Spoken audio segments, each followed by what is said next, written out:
Hey, Suzanne. Hey, how you doing? Hi, Yeah, I'm Suzanne. How are good, you today? thanks. Good. It's great to meet you, Suzanne, by the way. I'm James. Don't believe we've met. No, Where are you calling from today?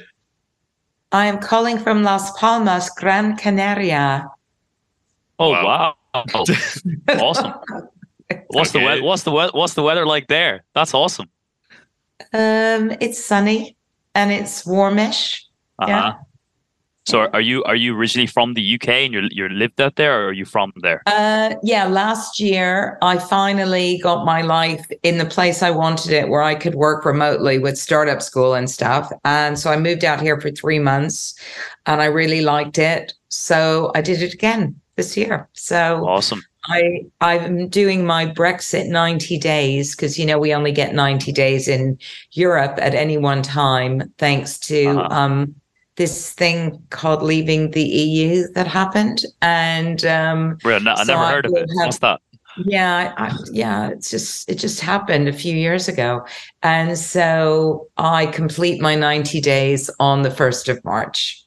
Okay. And Is do you it, And think I this will come be back. will this be like Yeah. an annual thing from now on? 3 months out of the UK every year? Well, so Spain has just introduced this thing that we're just waiting to happen, called the digital nomad visa. And what that will mean is that I can live here for 5 years, up to 5 years. And the minimum I can live here is 6 months a year to be able to retain it.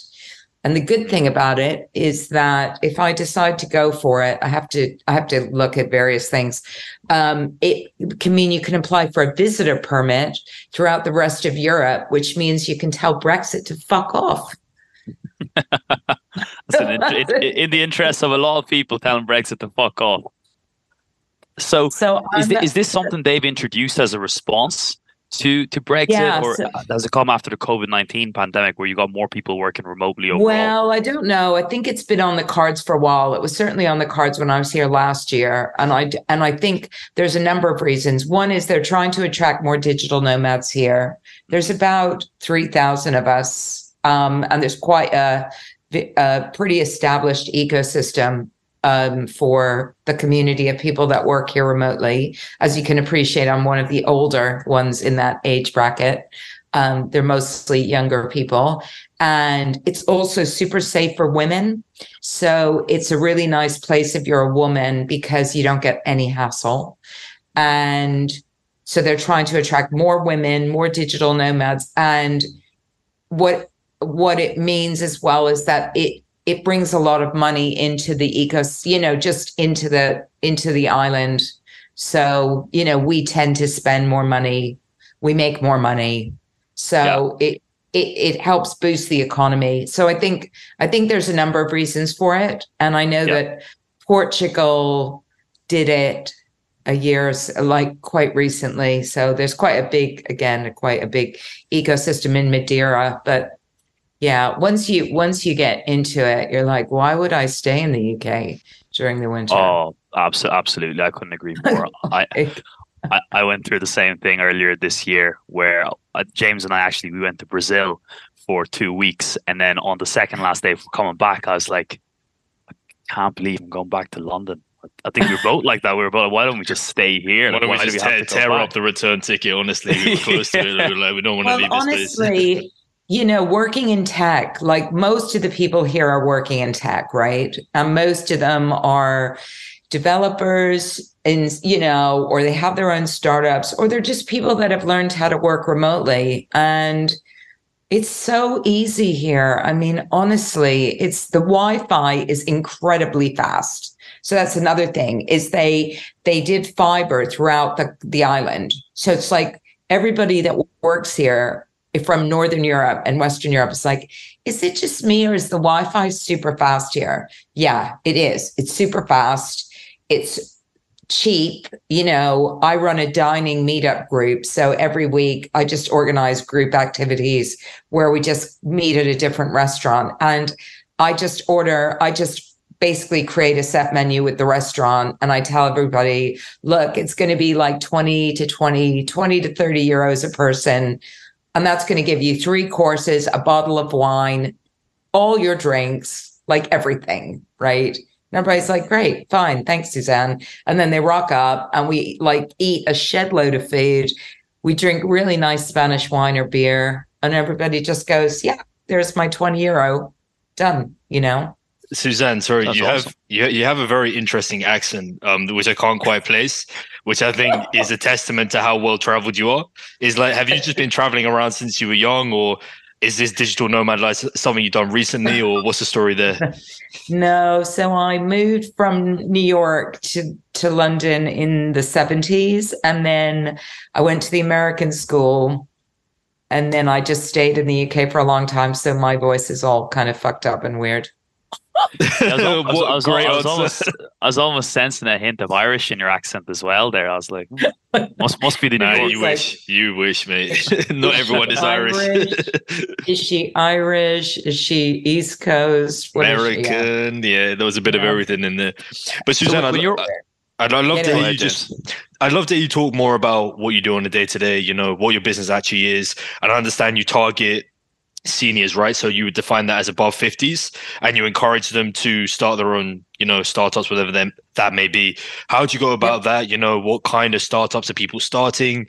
Do you have some kind of accelerator program, or is it more mentorship, or just some background on that would be fantastic. I will tell you all of that. Lovely.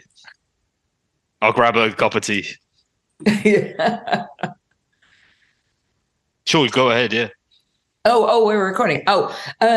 Yeah. So I started working with people over 50 in 2017. I was noticing back then that a lot of my friends were losing their jobs and they were struggling to re-engage with the workforce. They just weren't getting interviews, and a lot of the industries in which they were in were shrinking. So a woman who had actually invested in a startup with my startup had developed a program for mothers and looking to start their own business. And we got together and got some money from a foundation called the Paul Hamlin Foundation. And we set up a in-place 6-month program based on her program to try and see if it would work with over 50s. And it was somewhat successful. We got a lot of people. We did it at a cool, groovy co-work space.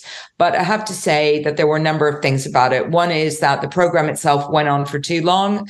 2 was that there wasn't really a lot of interest at that point in funding people over 50. We weren't seen as particularly a needy group of people, and we'd established ourselves as a not-for-profit, which meant that we were fairly limited in how we could generate an income. So we were either going to have to create a paid-for version of this course, and this was a free course, or we were going to have to figure out some other way of generating funding for it. It kind of went on ice. Her husband developed a progressive illness. She left the business. I kind of got on with my startups. I have had various startups.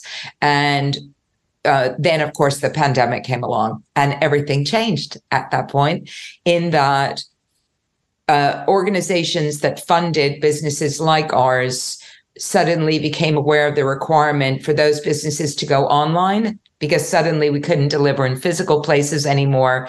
And so funding opened up for digital delivery, which was something I'd wanted to do previously, but there was no interest. It was, people don't learn online. It's not going to work, no. So a developer I'd been working with who liked the concept and wanted to develop an e-learning platform, he had been working for me kind of pro bono developing this anyway.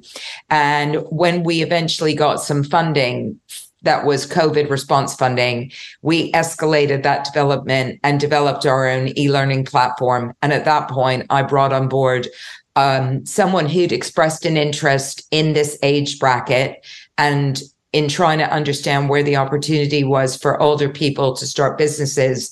And we got together, created 25 hours of pre-recorded video content in 3 months, went really full on nuts, developed this learning platform, and went out in October 2020 with our first online version of this course, which we renamed and had completely new content and everything that we'd learned, called Startup School for Seniors. And we delivered that to around 65 people, and they loved it. They just absolutely loved it. And to your point about the type of businesses, a very broad range. I mean, this age group is, I would say, what unifies them is they want to do something that makes them happy. I hesitate to use the word purpose because I hate it, but I would say that they've reflected on their previous business, their previous working life, and they've come to the conclusion they don't want to do that anymore. It didn't give them any sense of satisfaction, and maybe they've been put on furlough. They haven't been asked back to work. They've taken early, they've been made redundant, all sorts of things that have happened to them. This age group has been one of the most impacted as a result of the pandemic. So they have really, they've got, some of them have got long-term COVID, they've got health issues, they've got 1 in 5 have got caring responsibilities, they're looking after an elderly parent. All of this may be familiar to you as a younger person looking at your own parents and thinking they're really sandwiched in between many, many, many factors that are pulling at them, whether it's dealing with an elderly parent, still having a kid at home, or having a kid that might still need some degree of, attention, and the desire to make money. So we have people who have turned a hobby into a business. We have people who have worked in corporate banking for 30 years that now want to become consultants. We have people that have spotted problems that they've identified in their working life and want to set up big tech businesses. We have people who want to create a part-time or incremental income for themselves. So it's incredibly broad, but fundamentally what we know as startup people is that you have to identify a problem for which there is a solution, and you have to identify who is willing to pay for that. And that is pretty much a universal. That's the blueprint. Now, that's the startup blueprint right there. I love it. What's really interesting, right, Suzanne, is I know speaking to some people who have kind of thrown events for all different age groups of entrepreneurs, and it's like kind of mirroring what you say. When you're younger, I think a lot of us is like, go out into the world. It's like, I want to try everything, like shiny object, shiny object, shiny object. I want to try everything as quickly as possible, pick it up, play with it for like a few months, drop it, and just have all these projects ongoing. But once you kind of hit your strides, I would think in my 30s, I'm not even 30 yet, but I've heard from people, in their 50s and 60s that actually most people hit their stride when they're in their 40s, which is like, that's right. I know what person I am deep down, and I know what I want to work on and spend my life on. And I think that's really interesting. You're targeting that age group where they're starting a startup, not because, I want to be an entrepreneur, or I want to be on the magazine cover, or I want to just get huge amounts of funding. You're targeting people that will only really start a business because they have a real passion for it. And it's like, I'm not doing this so I can, maybe the reasons are less egotistical. And it's like, I'm doing it for my own self-fulfillment, but also like, for my family, to put them up in a good position in life. Because I think to a degree, anyone starting a business in their 20s is primarily doing it out of a position of, ego. It's like, I want to do this, or I was put on the earth to do this, or, I have all these skills I want to show to the world. There's always some kind of element in that, whatever entrepreneur you speak to, right? So I was wondering if you agree with that sentiment, and maybe reflect on some of the other kind of different, maybe idiosyncrasies or comments that kind of you see in the personalities of perhaps older entrepreneurs than you do in entrepreneurs in their 20s and 30s. I definitely think there's some pretty significant difference when it comes to this age group. One is that they are operating mainly from a lack of confidence. So in the younger age group, they're operating from ego, big confidence, big, like the big I am, right? At this older age group, they're more risk averse. Taking their first steps feels humongous to them. You can often the biggest challenge that I see is helping them past that point of fear and procrastination. They just don't want to do something where they're going to fail. So failure is a big no-no, whereas younger people have taught, hey, it's cool to fail. Like, fail fast, fail fast. That's a really good point, because you're quite you're more time constrained as well. I think when you're 20, it's like, I have all the time in the world, I can do it. But when you're in your older age, you're more aware that it's like, I have to invest my time in something worthwhile that I can't just pick up and drop straight away. Completely. So you have that kind of fear of failure thing combined with that procrastination, but also the flip side of that, of course, is because they are more risk averse, because they do generally want to make the right steps. They don't do things that are impulsive, and that can lead to better conclusions. So they don't. The stats are that people over 45 are traditionally more successful when starting businesses than younger people. And there are some very valid reasons for that, because this age group is considering what they're going to do. They are coming from a place of, I really want to do this because I feel pretty strongly about it. So it's not that irrational, ego-driven reason. It's just, it's kind of quite authentic. Another word I hate, but it is. The second part of why do you hate it, out of interest? Why do you hate the word authentic? Well, I just think it's overused, Really? I mean, authenticity is an overused word. I mean, there's plenty of inauthentic people who pretend to be authentic. Let's put it that way. And so it's quite easy to fake, isn't it? It's actually quite easy to fake being authentic. And so I think there's that. But I also suspect that for them, they want to make sure they're taking the right steps. So that's where we come in, and we try and help them to understand, okay, what are your next steps and where do you need some help? I had a conversation this morning with a woman who wants to publish children's books based upon her 10, 20 plus years of experience of being a teacher to very young children, early years educator, vastly experienced, has seen, how children deal with certain problems and situations that they find difficult, like when someone dies, like a grandparent, for instance, and you're a very young person, or just dealing with feelings of sadness or any of those sorts of aspects. She's got this idea in her head. She has an understanding of how to get the child from A to B.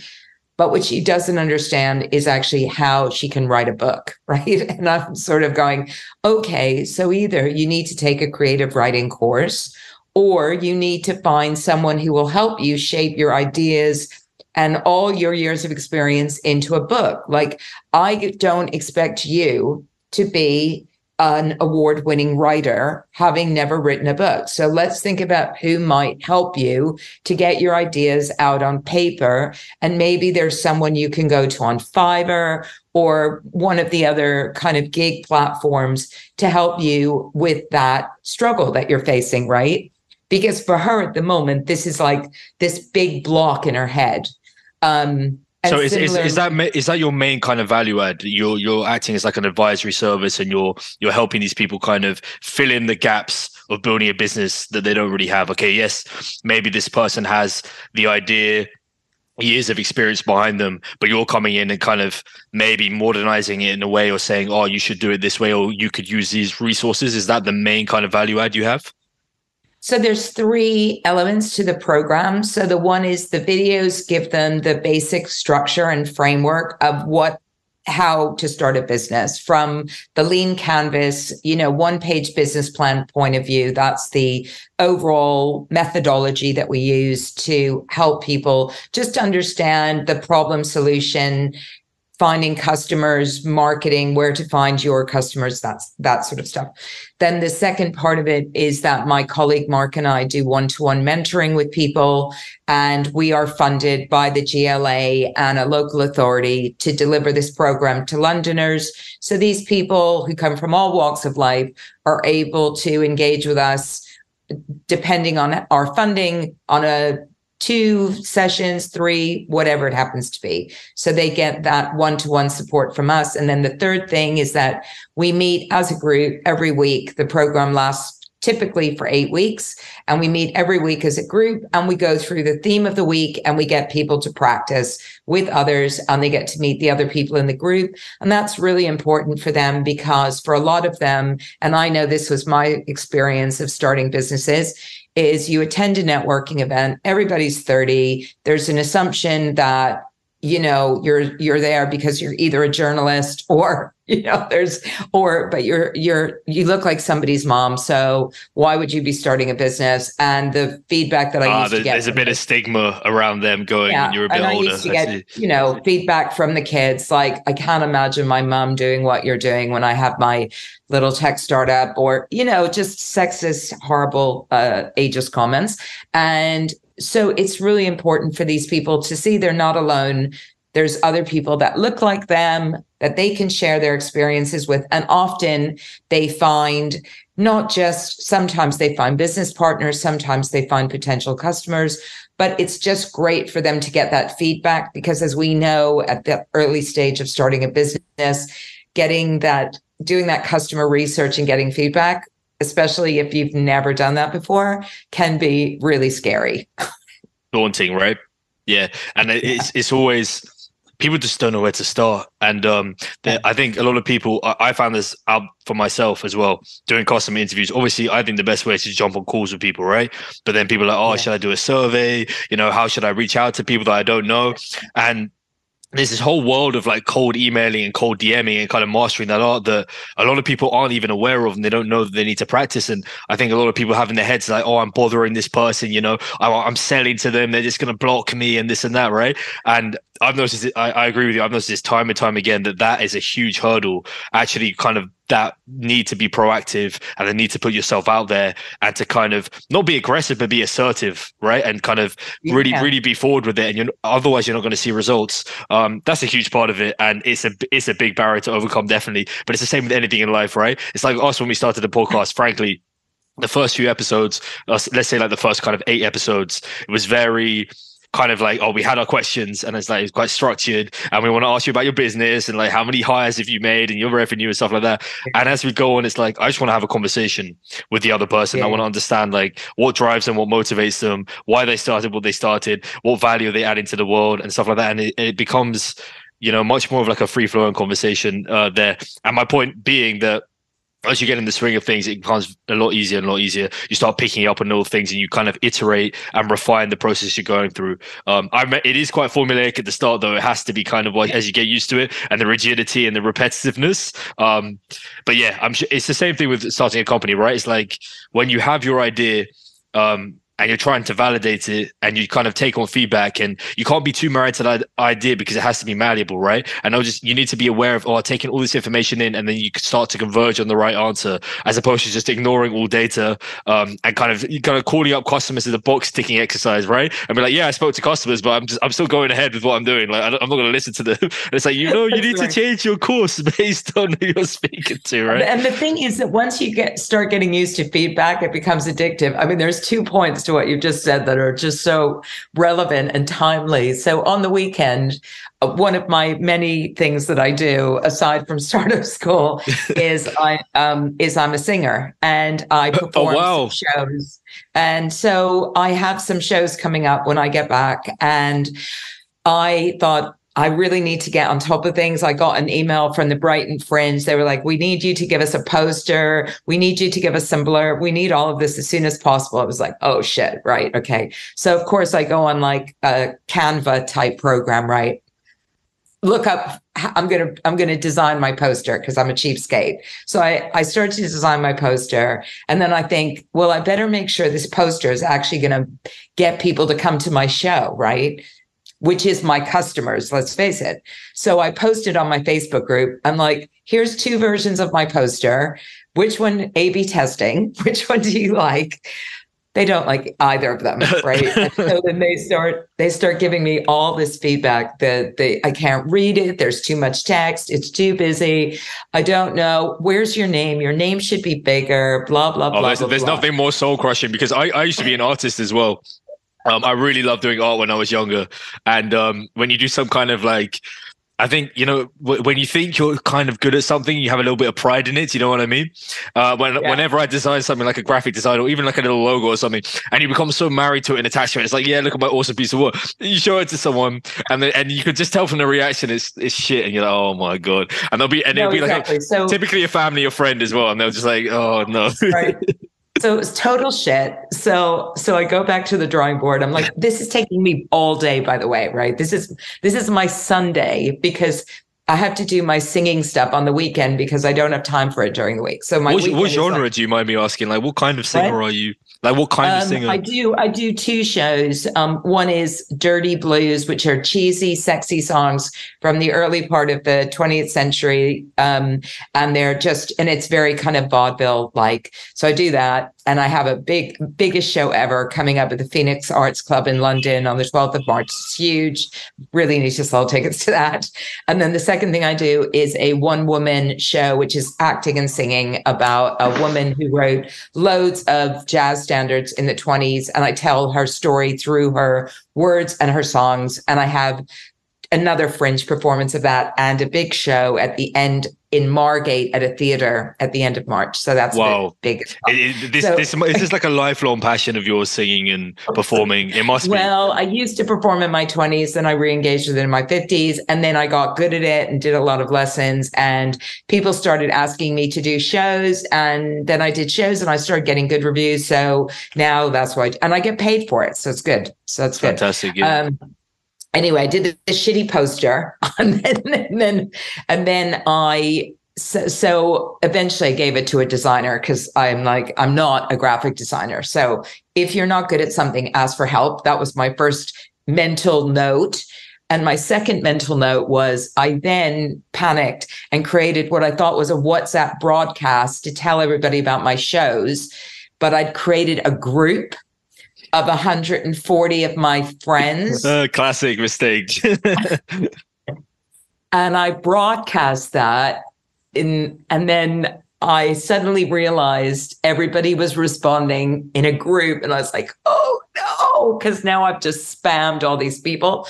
And I got really a bit upset about that. And then people started leaving, of course, right? Because they do. And everything. But then a whole bunch of people went, just booked. So they booked tickets. And when people saw that other people were booking tickets, they started booking tickets. Wow. So my screw up turned out to work to my advantage. So that's the other thing. That was my other kind of funny startup tip, is that sometimes you fuck up, but actually it works to your benefit. Right? That's interesting. Yeah. It's that you never know. Some like my and that was of course my big fearful panic. Like I've just spammed 140 people. They're now all in this group. They can now see one another. It's like the equivalent of sending an email where you don't put everybody on blind copy, right? And you're like, GDPR, they didn't ask that. And then suddenly everybody goes, wow, that's cool. That's so awesome. I love that. So yeah, so that worked out okay. That's a microcosm of social media right there, though, isn't it? It's really interesting. I think it ties back to what we were saying about 5 minutes ago as well. It's like, yeah, being proactive and kind of putting yourself out there, but also being quite public about it as well. Like no one's going to know. Totally. I know there's a big trend of people building startups, for example, in stealth mode and stuff like that. Yeah. But I think it is dependent. Build public as well. There's lots of people doing build public, and I really like the build public idea. I've got another idea that I would love to, if I had another me that I could just duplicate. Yeah, I think you can't juggle the singing and the school and this. Yeah, I always think it's like podcast as well. I do a podcast. Oh, you do as well. What's it called? It's called Sex Advice for Seniors, and we've got and it's a top 50. It's doing really well. It's in charts in all sorts of countries, and we do that every week. And our TikTok channel has got 53,000 followers. Lovely, yeah. When did you start that? I started 8 months ago with a guy that I was seeing, and it's just gone mental. It's gone absolutely. I love it really interests me, like really specific niches. Like I think I consider that to be quite a tight niche, like sex advice for like over 50s, right? I love it. Is that not a vertical that we were trying to break into, James? Yeah. I think before we were targeting startups, we were like, yeah, I think we might have a bit of an edge over there. Yeah, you know they say scratch your own itch, right? Talk something you can relate to. Well, I wanted to make a comment about the build public thing. I think it's so true, especially in the startup world, right? It's like, if you're open and transparent about what you're doing, and you actually invite other people in, rather than assume that they're going to steal from you, it's actually with the intention that, hey, you might actually have a really good idea to help me iterate and improve what I'm currently doing. And it opens the door for so many new suggestions and collaborations. And I think that's the biggest difference between the corporate world and the startup world. The startup world, we've experienced this time and time again. You just send someone a message, whether it's LinkedIn or how I sent you a message over WhatsApp, Suzanne, and you get a new contact in your network, new collaborative opportunities. Whereas in the corporate world, everything's really closed off. It's like, oh, they're a competitor, don't speak to them, and it's a very different mentality. It's like the zero-sum game versus lifting everyone else up. We said it a lot. It's like the startup ecosystem feels very much like when everyone wins together kind of thing. Whereas in more corporate environments or other social environments, it's more of like I win, you lose kind of mentality. Yeah, and another analogy I think is like a red ocean against blue ocean kind of. There's enough fish here for all of us to eat, rather than there's a limited supply, and the first one that wakes up, the early bird gets the worm kind of mentality. Oh, completely. And I think also that's another fear that people that have never started a business have, is that people are going to steal their ideas. And I was like, nobody gives a shit about your idea. Can I just tell you that? And I don't believe in NDAs or any of that nonsense, just rubbish. And because, we all know that what's unique about your business is you're unique about your business. It's like, sure, anybody can start anything and we're certainly not the only startup program in the world. And in fact, a lot of what we started with was based upon when I went through the Y Combinator online startup school, along with 27,000 other people that were on that program with us, right? And that was for like videos. And I started a home sharing business again for over 50s, because as you probably have worked out by now, that's my thing. And so I saw that there were some very specific housing problems, and I met a guy who was a product designer, product manager, and he really liked the idea. And I said, look, why don't we just go through startup school together on Y Combinator, the online course? It's free. Let's just do it with this idea. And let's just see at the end of 6 weeks, 8 weeks, whatever it was, whether we still like each other, where we are with it, how we're feeling about all of it. So that's what we did. And we built what was called then Silver Sharers. And we got 2 Google forms. He built a little Wix site.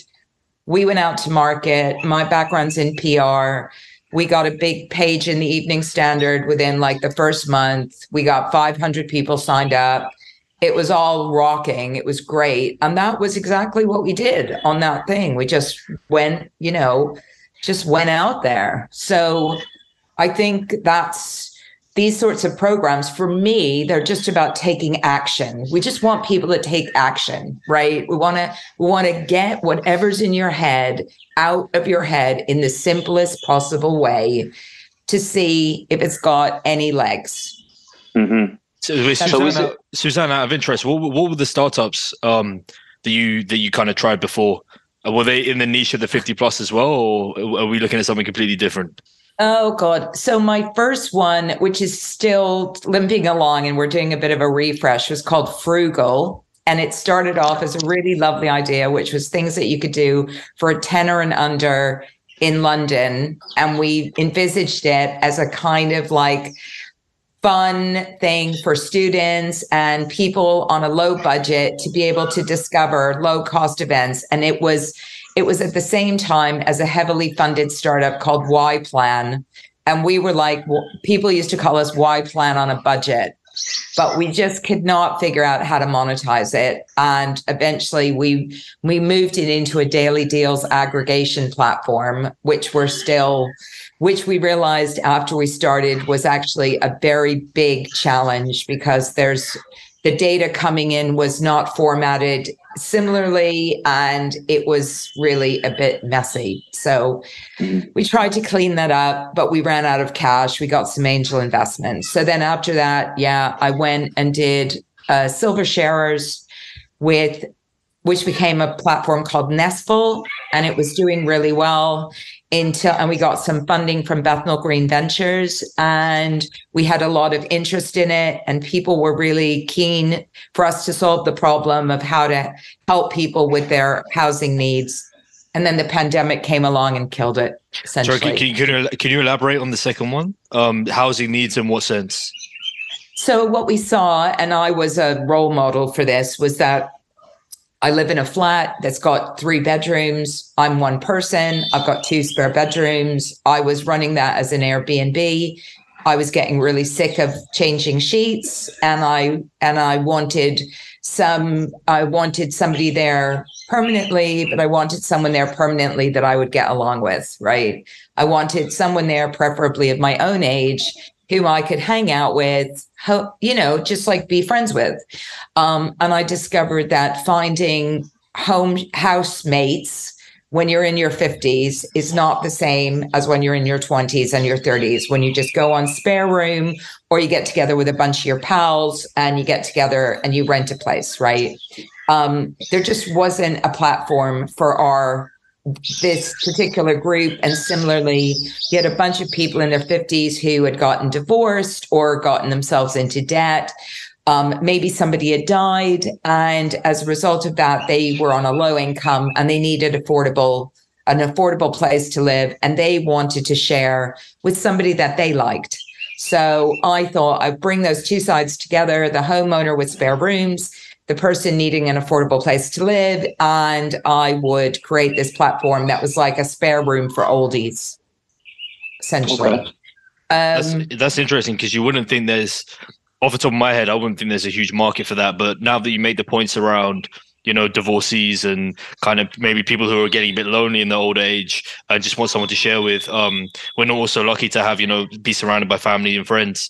And it's definitely a trend that people kind of lose their friends as they get older as well. I'm already starting to feel it as well. So I can only imagine that some people in a situation, they want to be around someone.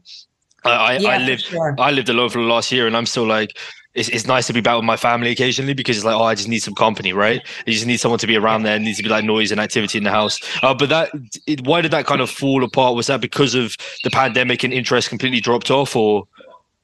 Well, what happened during the pandemic is a lot of people that had been paying mortgages got a mortgage holiday. So suddenly they didn't have those overheads for a period of time. They were also worried about catching COVID. So they wanted to isolate alone. And so a lot of people that had spare rooms stopped putting them on the platform. What we also saw was that the dynamic between the homeowner and the sharer was something that I found difficult to shift. I thought I could create some sort of behavior change by giving people enough support around that.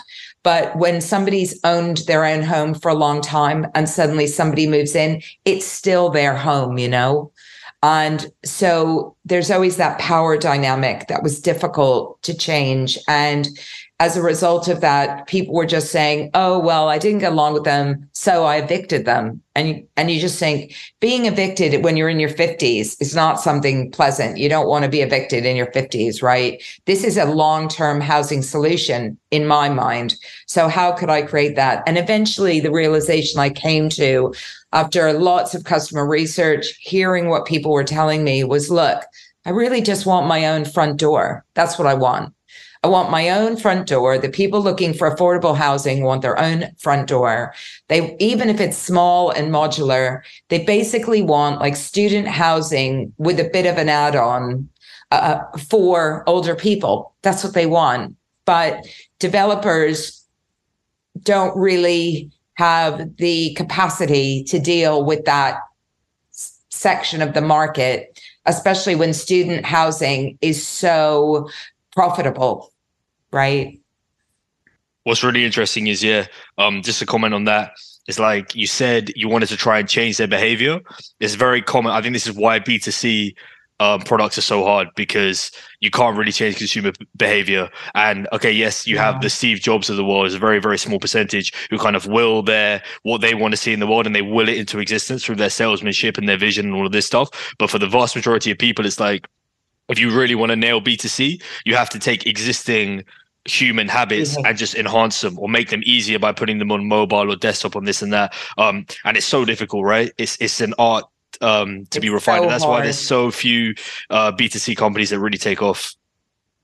Yeah, it's really hard. And I suspect, Airbnb was our biggest threat. And they have moved into the long-term housing market. And in fact, the lodger that is with me now, I originally met through Airbnb.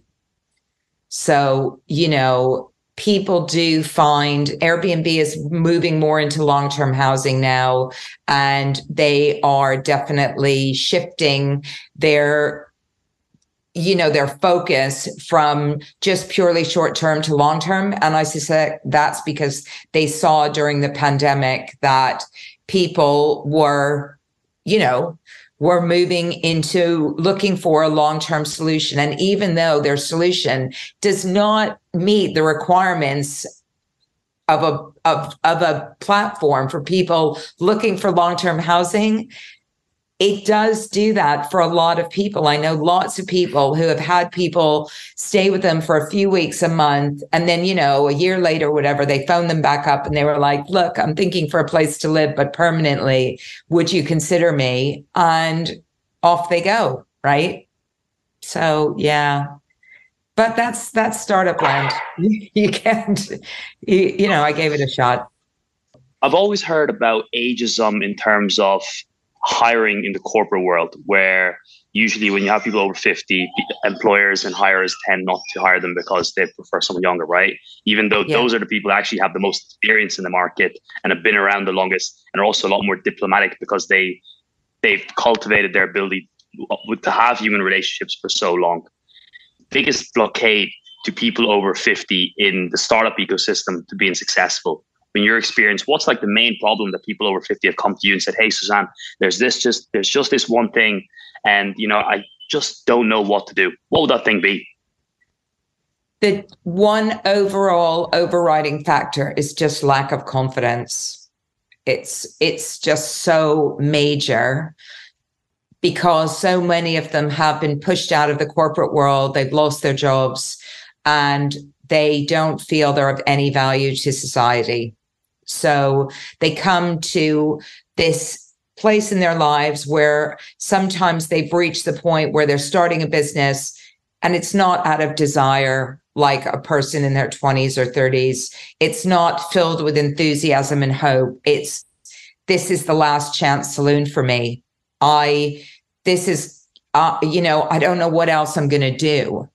And we do see that for some of the people that have, especially the corporate people, what's interesting is that having not been able to re-engage with full-time employment, which was their primary goal, they are now being asked back. This is like a year later because the whole employment market has changed so significantly now that they're now being asked to go back into work on a part-time basis for less money. And we've got two of our previous cohort that were corporate types that are now in a part-time role in a bank, doing a job for much less than they were paid for previously, and are super happy about that. Like, they just want to feel valued, right? And they know this place, they know the corporate world, they know what it's all about, and they're quite happy to go into it for 2 or 3 days a week, do their job, get paid some money because their income requirements are far less, and go, I'm good with this. I'm good with this. This is fine. Because the startup thing, they realize it's bloody difficult, right? I mean, as much as everybody makes them like, oh, startups, it's so amazing. No, it's fucking hard. and sometimes you luck out, and sometimes it works, and sometimes it doesn't. But it's difficult.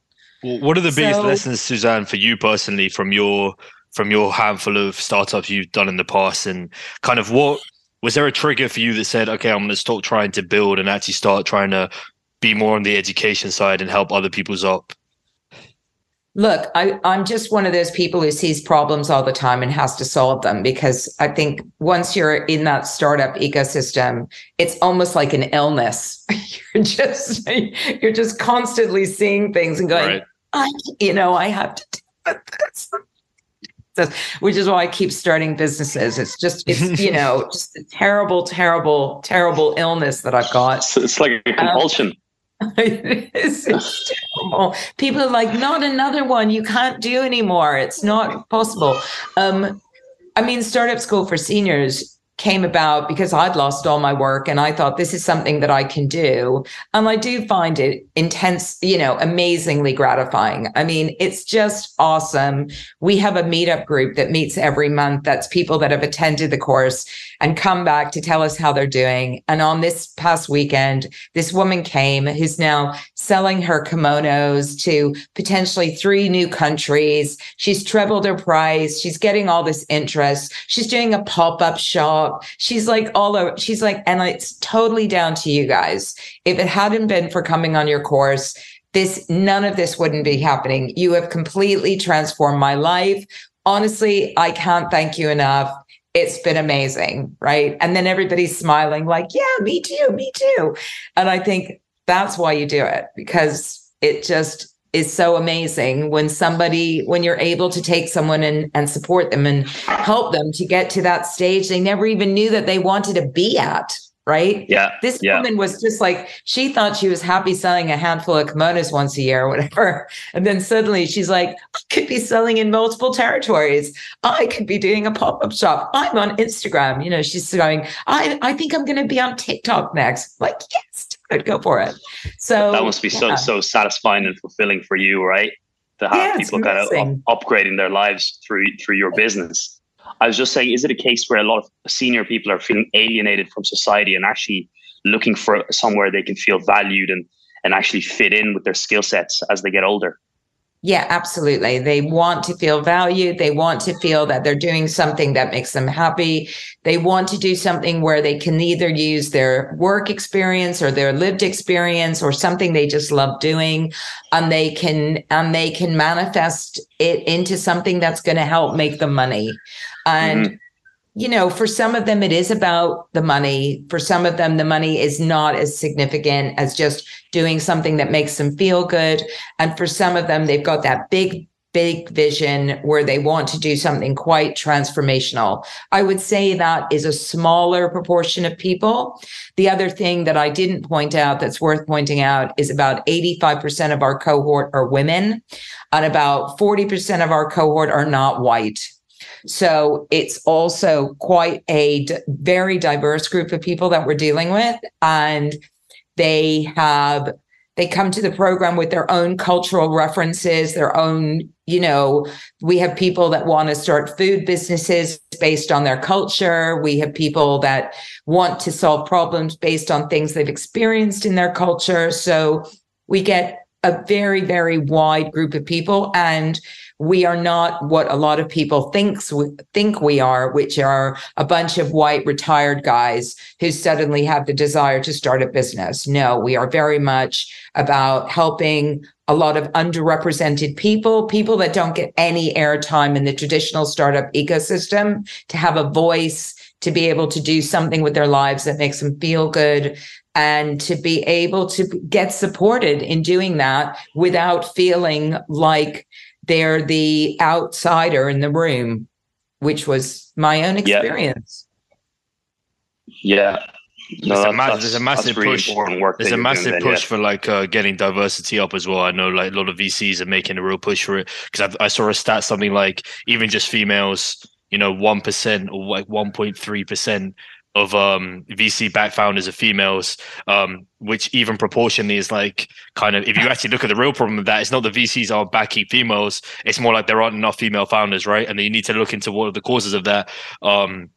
It becomes very much a self-perpetuating cycle where it's like, I've heard particularly the UK startup ecosystem described as like an old boys club, right? It's very closed off to new entrants. And if you're kind of a white male, you already have a significant head start on everyone else. So it's a very complex and layered problem to start solving. Like, how do you get more diversity in the startup ecosystem? But I think the way you're going about it is definitely one of the best ways, creating the community, providing them with the right tools to go about it. But is this something you think or you see happening soon, kind of people being more accepted to diverse backgrounds, or do you see it as like very much a slow, long grind? It's not going to happen in my lifetime, that's for sure. There are plenty of female founders out there, and I know because I'm one of them. And I know that programs like Bethnal Green Ventures, for instance, champion underrepresented founders. It's the basis of their entire business model. But they often, the people within our cohort, especially the ones who are most outside the experience of VCs, struggle to get follow-on funding. And the people that get follow-on funding are typically the white guys. Funny that. And the problem with the startup ecosystem and venture capital more specifically, is that in order for the ecosystem to be able to embrace all the range of colors that there are in the ecosystem, they need to have the same range of colors in the people that are giving out and distributing the capital, right? So the VC ecosystem typically invests in people that look like themselves, which is, to be honest, completely and utterly understandable. I mean, when I look at my friends, mainly they're like me, they put colors in their hair. They're bold, creative. It's human nature, right? I think it's fundamental human nature. Right? Like, it's human nature. So we need more women VCs. We need more Black VCs. We need more VCs of all ethnicities. And we need more people that are able and capable of investing in people that look like them. And, there are a few of those people that are coming up, but it's an incredibly small number. And typically the amount of money that they have to invest is smaller. And as we all know, if you've got a really big, bold idea that has legs, it needs money. I mean, one of the biggest problems with Frugal, my first startup, it had potential. People loved it. It won awards. It got tens of thousands of downloads. It was doing really well, but it struggled from lack of capital. And we just didn't have the money to be able to pivot the multiple number of times we may have needed to pivot to be able to figure out where that sweet spot was. Whereas the Y plans of this world, who eventually sold out to Time Out, they had millions of pounds. They went through numerous, iterations. And as a result, they, potentially found their sweet spot, right? But you need capital to do that. Like, you can't. I'm lucky in that I have PR skills. So I overcome my lack of capital in business by just like chucking media attention at it. And that has that's worked to a small, to some extent. And it depends on the business to a certain degree as well, right? The type of business. It's not going to do everything. It's not going to do everything. And so female founders, underrepresented founders, all of the people that I deal with, look, I generally don't deal with people looking for VC capital, although I get some people who might want grant funding. And I've been incredibly successful at raising capital, like through grants, through foundations, through trusts, through equity funding, through service level contracts. Like, I'm an ace when it comes to finding money, right? But it's tough. Yeah. Sorry, Suzanne, we do actually have to wrap up now. It's been a fascinating conversation. I really liked what you just said about kind of throwing money at it to a degree. I think it does depend on the kind of business, because I know there are VCs out there are business models where it's like, particularly B2C, it's like you have to throw the marketing dollars at it. You just have to. But then it's other things. It's like, well, you need to have customers and show some kind of traction before anyone will have any buy-in. So it's a bit of a dance, right? Kind of comes from experience. It comes from, talking to different people. But it's been an absolute pleasure talking to you. I love the insight. Thank you so much for giving us a new perspective on perhaps like older entrepreneurs and, a more experienced point of view. Because a lot of the time we get kind of like 20-somethings who are all just eager, and it's like they have the whole world ahead of them. And it's young, hot-blooded people. Yeah. And it's just but it's great to see that you have that youthful spirit in you as well, Suzanne. It's been a pleasure. Suraj, do you have any final questions? No, I just want to say thanks a lot, Suzanne. Unfortunately, my internet kept dipping in and out as I was on the call, but really enjoyed the conversation I was part of. Thanks very much for joining us. Thank you very much. Thanks so much, Suzanne. See ya. Bye-bye.